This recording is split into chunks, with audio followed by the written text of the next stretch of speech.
नमस्कार मंडळी, श्री स्वामी समर्थ. जर कष्ट आणि मेहनत करूनही तुमच्या कष्टाला आणि मेहनतीला यश मिळत नसेल, तुमच्याकडे हवा तसा पैसा येत नसेल किंवा तुम्हाला सतत पैशांच्या आर्थिक अडचणी येत असतील, इतर लोकांकडून तुम्हाला उसने पैसे घेण्याची वेळ येत असेल, तर आपल्या देवघरामध्ये ठेवा फक्त या 5 मूर्ती. घरातील गरिबी ही कायमची दूर होईल.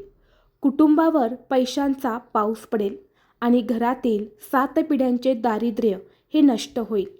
तर आपल्या घरामध्ये कोणत्या 5 मूर्ती ठेवायच्या आहेत याबद्दलची संपूर्ण माहिती एका व्हिडिओद्वारे मी तुमच्यासोबत शेअर केलेली आहे. तर तो व्हिडिओ पाहण्यासाठी या व्हिडिओखाली जो छोटा त्रिकोण दिसत आहे तर त्यावरती क्लिक करा, म्हणजे योग्य ती माहिती तुमच्यापर्यंत येईल. धन्यवाद. श्री स्वामी समर्थ.